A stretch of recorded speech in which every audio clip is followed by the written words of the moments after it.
ওকে। So আজকে আমরা যে পয়েন্টটাকে দেখার চেষ্টা করছি সেই পয়েন্টটা হচ্ছে চার্ট প্যাটার্ন।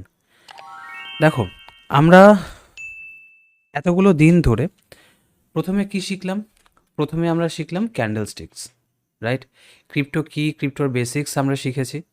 দ্বিতীয়ত আমরা এটা দেখেছি যে ক্যান্ডেলস্টিক কিভাবে কাজ করে, এবং আজকে আমরা দেখব যে কিভাবে চার্ট প্যাটার্নকে রিড করতে হয়। আর চার্ট প্যাটার্ন রিড করার আগে তোমাদেরকে এটা বলে দিই, যাদের ক্যান্ডেলস্টিক নিয়ে কোনো রকম কোনো প্রবলেম আছে তারা কিন্তু অবশ্যই আমাদের আগের ভিডিওগুলোকে অবশ্যই তোমরা গিয়ে একবার চেক করতে পারো। আশা করি তোমাদের কোনো ডাউট থাকবে না। দ্বিতীয়ত কথা হচ্ছে, আমরা কিন্তু আমাদের যে 1 ঘন্টা 1.5 ঘন্টা করে ভিডিওগুলো হচ্ছে না, সেগুলো কোনো ভিডিও নয়, এগুলো একদম প্র্যাকটিক্যাল ক্লাস। আমরা অলরেডি ক্লাসে আছি, ক্লাস করাচ্ছি, সেই ক্লাসেরই ভিডিওগুলো কিন্তু আমরা ইউটিউবে আপলোড করে দিচ্ছি। তাই সময় নিয়ে একটু ধৈর্যের সাথে বসে যখন তোমরা দেখবে তখনই তোমরা এখান থেকে বেনিফিটটাকে নিতে পারবে। উইদাউট তোমরা কিন্তু সেরকম কোনো বেনিফিট পাবে না। আর যদি প্রথমবার আমাদের ইউটিউব চ্যানেলে এসে থাকো তাহলে কিন্তু অবশ্যই তোমরা একবার সাবস্ক্রাইবটা করে নিও। চলো, তো চার্ট প্যাটার্নটা আমরা আজকের দিনে দেখব। আচ্ছা, সিম্পল জিনিস না, অনেকের মধ্যে ডাউট থাকে যে স্যার চার্ট প্যাটার্নটা কি। দেখো, চার্ট প্যাটার্ন কাকে বলে, চার্ট প্যাটার্ন কত প্রকার ও কি কি। ওকে, চার্ট প্যাটার্ন কাকে বলে, চার্ট প্যাটার্ন কত প্রকার ও কি কি। চার্ট প্যাটার্ন কাকে বলে? চার্টে কতগুলি ক্যান্ডেলের পরপর বসে একটি প্যাটার্ন বা নকশা তৈরি করে। ওকে, চার্টে কতগুলি ক্যান্ডেল পরপর বসে একটি প্যাটার্ন বা নকশা তৈরি করে। কীরকম হতে পারে? ধরো এরকম এম টাইপের হতে পারে, ডাব্লিউ মতো হতে পারে, এরকম হতে পারে, বা ধরো অনেক সময় এরকম এরকম হতে পারে, এরকম হতে পারে। তো মাল্টিপল শেপের কিন্তু আমরা প্যাটার্নস দেখতে পাই। মাল্টিপল শেপের আমরা কিন্তু প্যাটার্নস দেখতে পাই, যেরকম এখানে ছবিগুলো তোমাদেরকে জাস্ট নর্মালি ড্র করলাম, দেখালাম। এই একটি এই এক একটি নির্দিষ্ট প্যাটার্নকে আমরা চার্ট প্যাটার্ন বলি বা বলা হয়। এই এক একটি নির্দিষ্ট প্যাটার্নকে চার্ট প্যাটার্ন বলি কিংবা বলা হয়। স্যার এটা তো আমার স্টাইল নয়, এটা একদম বিগিনার ফ্রেন্ডলি করার জন্য আমরা করেছি। চার্ট প্যাটার্ন কত প্রকার ও কি কি। ওকে, চার্ট প্যাটার্ন কত প্রকার ও কি কি, এবার সেটা দেখানোর জন্য তোমাদেরকে আমি এখানে একটা ছবি দিয়ে দিচ্ছি, যেখান থেকে তোমরা প্রপার বুলিশ এবং বিয়ারিশ চার্ট প্যাটার্নগুলোকে ভালো করে আইডেন্টিফাই করতে পারবে। এবং যখন তোমরা ইউটিউবে এই পোস্টারটা দেখবে তখন অবশ্যই একবার পজ করে নিয়ে ভালো করে দেখে নেবে। প্রয়োজনে একটা স্ক্রিনশট নিয়ে নিতে পারো, প্রয়োজনে তোমরা সেম টু সেম ড্রয়িংও করে রাখতে পারো তোমাদের খাতাতে। আচ্ছা স্যার, এইখান থেকে না এই অবধি এখানে আমরা বুলিশ চার্ট প্যাটার্নকে দেখছি, আর এখান থেকে এই অবধি আমরা কি দেখতে পাচ্ছি? বিয়ারিশ। ওকে, বিয়ারিশ চার্ট প্যাটার্নকে আমরা এখানে দেখতে পাচ্ছি। ওকে, এবার দেখো প্রথম যে চার্ট প্যাটার্নটা আমরা দেখতে পাচ্ছি তার নাম কি? Falling wedge. দ্বিতীয় সিমেট্রিক্যাল ট্রায়াঙ্গেল, তারপরে বুলিশ রেক্ট্যাঙ্গেল, তারপরে inverted head and shoulder, cup and handle, তারপরে রয়েছে অ্যাসেন্ডিং ট্রায়াঙ্গেল। এটা বুলিশ। ওকে, যদি আমরা নিচের দিকে আসি বিয়ারিশে আসি, তাহলে বিয়ারিশে কী কী হচ্ছে? Head and shoulder, inverted flag, descending triangle, rising wedge, symmetrical triangle, bearish triangle. Sir সত্যি অর্থে এত কিছুর নাম কি মনে রাখা পসিবল? আর যদি আমি ধরে চলি যে এটা পসিবল, তাহলে আমি যখন কাজে বসছি তখন এমন কোনো কি ছোট টোটকা আছে যেটা আমি যদি কাজে লাগাই তাহলে খুব দ্রুততার সাথে আমি মার্কেটকে আইডেন্টিফাই করতে পারবো যে এখানে আমার একটা চার্ট প্যাটার্ন হয়েছে? যদি হয় তাহলে তো এটা আমার জন্য খুব সুইটেবল অ্যান্ড খুব ইজিয়েস্ট মেথড হবে। কারণ কি, শুধু যে এগুলো প্যাটার্ন তা নয়, আরও অনেক প্যাটার্ন আছে এখানে। যেরকম এম প্যাটার্ন নেই, ডাব্লু প্যাটার্ন নেই, বুঝতে পারছো? এরকম মাল্টিপল তুমি প্যাটার্ন দেখতে পাবে মার্কেটে। ওকে, তো আমি কি জিজ্ঞাসা করলাম প্রশ্নটা, এমন কি কোনো টোটকা আছে বা এমন কি কোনো স্ট্রাকচার আছে যেটাকে যদি আমি ফলো করি তাহলে মার্কেটে তৈরি হওয়া প্রত্যেকটা প্যাটার্নকে আমি যদি নাম মনে নাও রাখি, তাও আমি বুঝতে পারবো যে হ্যাঁ, এটা আমার কাছে একটা প্যাটার্ন, অ্যান্ড এখানে আমার একটা প্যাটার্ন হিসেবে কাজ করছে। তাহলে কি হবে সুবিধাটা, আমি নামটাকে হয়তো সেভাবে মনে রাখতে পারছি না, বাট আমি নামের জায়গায় কাজটাকে মনে রাখতে পারছি, আর কাজটাকে মনে রাখার ফলে আমি কিন্তু এখান থেকে প্যাটার্নের কাজগুলোকে ভালো করে বুঝতে পারবো। ঠিক আছে, অ্যান্সার হবে যে হ্যাঁ স্যার, এটা পসিবল,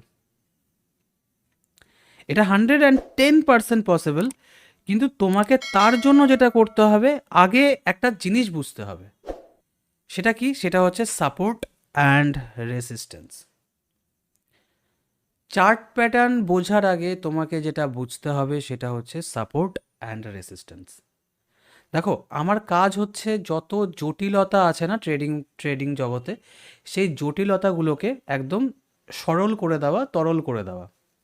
জানা, একটা বাচ্চা দেখবে যখন সদ্য খাবার খাওয়া শেখে, তখন কিন্তু প্রথমেই তাকে আমরা শক্ত চালের ভাত আমরা দিই না, আমরা কিন্তু তাকে ঝিনুকে করে খাওয়াই, হালকা হালকা করে সিদ্ধ করে তারপরে কিন্তু আমরা তাদেরকে খাওয়াই। কেন? এতে কি সে আস্তে আস্তে তরল জিনিসটাকে খেয়ে হজম করতে শেখে। তো আমিও কোথাও না কোথাও সেটারই চেষ্টা করছি, যাতে কি খুব টাফেস্ট জিনিসগুলো তোমাদের কাছে ইজি মনে হয়। ওকে স্যার, সাপোর্ট রেসিস্টেন্সকে ভালো করে বুঝলে কি আমি প্যাটার্নসকে ভালো করে আইডেন্টিফাই করতে পারবো? যদি আমি আমার পার্সোনাল কথা বলি, তাহলে 100%। এটা পার্সোনাল আমার মতামত, এবার আমি বাকিটা জানি না। ওকে, আমি শুধু আমার অভিজ্ঞতা এবং আমার জিনিসটাই তোমাদের সামনে রাখছি, এবার বাকিটা তোমরা মার্কেটে বুঝতে পারবে। ওকে, সাপোর্ট রেসিস্টেন্সকে ভালো করে আইডেন্টিফাই করলে আমি চার্ট প্যাটার্নকে ধরবো। তো আগে আমি সাপোর্ট রেসিস্টেন্সটাকে ভালো করে দেখি। চলো, সাপোর্ট কাকে বলে স্যার? সাপোর্ট হচ্ছে বাইং জোন। সাপোর্ট হচ্ছে বাইং জোন যেখানে খুব বেশি বায়ার্স অ্যাক্টিভ থাকে, খুব বেশি বায়ার্স অ্যাক্টিভ থাকে, যেখান থেকে মার্কেট বারবার উপরের দিকে উঠে যায়, সেই জায়গা বা লাইনটাকে আমরা সাপোর্ট বলি। মানে আমি একটু পরে তোমাদেরকে ছবিটাও দেখাবো, বাট আপাতত এটুকু বোঝো, খুব বেসিক। ধরো এটা আমার একটা লাইন। ওকে, মার্কেট যখনই এখানে আসছে এখান থেকে উপরের দিকে উঠে যাচ্ছে, যখনই এখানে আসছে উপরের দিকে উঠে যাচ্ছে, বিকজ এটা কি, এটা আমার একটা সাপোর্ট এরিয়া। এটা কি, এটা আমার একটা সাপোর্ট এরিয়া। মানে তুমি সাপোর্ট বলতে পারো তোমার বাড়ির মাটিকে। ওকে, তোমার বাড়ির মাটি বলছি, সরি, তুমি মাটিকে বলতে পারো, মানে আমাদের ভূমিকে তুমি বলতে পারো যেটা আমাদের সাপোর্ট। তুমি যতই উপরে যাও না কেন, যখনই তুমি নিচে নামবে, তুমি মাটিতে এসে স্টেবল হয়ে যাবে, দাঁড়িয়ে যাবে। মাটি কি? মাটি আমাদের সাপোর্ট। ওকে, আচ্ছা চলো, আমি ইজি করছি, পরে কীভাবে ড্রয়িং করতে হবে কথা দিলাম বস, এমন একটা ছোট্ট টোটকা দেখাবো না, সাপোর্ট রেসিস্ট্যান্স থেকে শুরু করে চার্ট প্যাটার্ন তোমরা চাইলেও ভুলতে পারবে না। ওকে, রেসিস্ট্যান্স কাকে বলে? রেসিস্ট্যান্স হচ্ছে সেলিং জোন, মনে রেখো এটা। রেসিস্ট্যান্স হচ্ছে সেলিং জোন, যেখানে খুব বেশি সেলার্স অ্যাক্টিভ থাকে। আগে সাপোর্ট কেন ছিল? কারণ ওখানে বায়ার্স অ্যাক্টিভ হলো। এখন সেলিং জোনে সেলার্স অ্যাক্টিভ আছে, খুব সহজ। তো সেলার্স যেখানে সব থেকে বেশি অ্যাক্টিভ থাকে, সেখান থেকে কি হবে, মার্কেট বারবার নিচের দিকে নেমে যায়। এই জোন বা লাইনটাকে আমরা রেসিস্ট্যান্স নামে ডেকে থাকি বা রেসিস্ট্যান্স বলি। মানে কি বলতে চাইছি, তোমার বাড়ির ছাদ, মানে আমি এই মুহূর্তে যে ঘরে বসে কাজ করছি, তা আমার বাড়ির উপরে তো ছাদ রয়েছে, এই ছাদটা কি আমার রেসিস্ট্যান্স। এই ছাদটা কি হবে, আমার রেসিস্ট্যান্স হবে। ওকে, তো আমি যখনই এখন লাফাতে যাব, আমি কোথায় গিয়ে বাড়ি খাবো? রেসিস্ট্যান্সে। এবং রেসিস্ট্যান্স থেকে আমাকে কোথায় পাঠাবে? সাপোর্টে পাঠানোর চেষ্টা করবে। রেসিস্ট্যান্স থেকে অলওয়েজ আমাকে সাপোর্টে পাঠানোর চেষ্টা করবে। ওকে, এখানে যদি দেখো, এখানে আমরা একটা ছোট্ট ফরম্যাট রেখেছি, যদি তুমি একটু বোঝার চেষ্টা করো, তাহলে তুমি এখানে দেখতে পাবে যে সাপোর্ট অ্যান্ড রেসিস্ট্যান্স এক্সাম্পল। ওকে, নিচে কি, নিচের আমাদের যে রেড লাইনটা রয়েছে, এই রেড লাইনটাকে আমরা কি বলছি?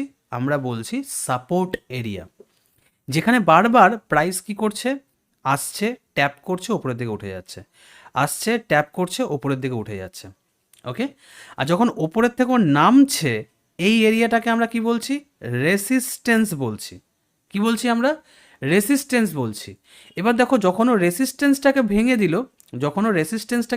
দিল এই জায়গাতে, তখন আমরা কি দেখতে পাচ্ছি যে রেসিস্টেন্সটাকে ভেঙে যখন ও ওপরের দিকে যাচ্ছে, তখন এই রেসিস্টেন্সটাই কিন্তু সাপোর্টের কাজ করছে, যার জন্য আমরা একটা ওয়ার্ড বলি support become resistance and resistance become support. Support become resistance and resistance become support. যখন মার্কেট রেসিস্টেন্সকে ব্রেক করে ওপরের দিকে যাওয়া শুরু করে, সেই স্ট্রং রেসিস্টেন্স এরিয়াটাই আমাদেরকে স্ট্রং বাইং সাপোর্ট দেয় এবং সেটা সাপোর্টের কাজ করে। আবার যখন সাপোর্টকে ভেঙে মার্কেট নিচের দিকে নামতে শুরু করে দেয়, তখন সেই সাপোর্ট এরিয়াটাই স্ট্রং সেলিং এরিয়ার কাজ করে এবং সাপোর্টটাই রেসিস্টেন্সে পরিণত হয়ে যায়। এবার তুমি বলবে স্যার ঠিক বুঝলাম না। ধরো একটা এক্সাম্পল দিয়ে বলছি। ধরো দুটো দেশের মধ্যে লড়াই হচ্ছে, যুদ্ধ চলছে। এবার এখানে এখানে কি হয়েছে, এ নামক যে কান্ট্রি তার সৈন্য রয়েছে, ওকে, এখানেও এ নামক যে কান্ট্রি তার সৈন্য রয়েছে, আর এখানে কে রয়েছে, এখানে রয়েছে বি নামক যে কান্ট্রি তার সৈন্য, ওকে। এবার বি আর এ এই দুজনের মধ্যে তো লড়াই হচ্ছে অনেকক্ষণ ধরে লড়াই হতে হতে হতে হতে হতে হতে এ বি নামক যে কান্ট্রিটা রয়েছে তার এতটাই পাওয়ারফুল যে সে এ নামক কান্ট্রির যে বেস, সেই বেসটাকে ধ্বংস করে দিল। তাহলে কি হলো, ওই বেসটা এখন বায়ার্সের কন্ট্রোলে চলে গেল, বা বি নামক যে কান্ট্রি রয়েছে তার পুরোপুরি কন্ট্রোলে চলে আসলো। তাহলে এই জায়গাটা এখন কিসের কাজ করবে, সাপোর্টের কাজ করবে। এই জায়গাটা এখন কিসের কাজ করছে, বি নামক কান্ট্রির কাজ করছে। সিমিলার ওয়েতেই এখানে আমাদের কাজ করবে কীরকম, যখনই মার্কেট আমাদের একটা রেসিস্টেন্সকে ব্রেক করে ওপরের দিকে যাওয়া শুরু করে, সেই রেসিস্টেন্স এরিয়াটাই আমাদের সাপোর্টেরও কাজ করে দেয়। দ্যাটস ওয়াই আমরা এটাকে বলি support become resistance and resistance become support.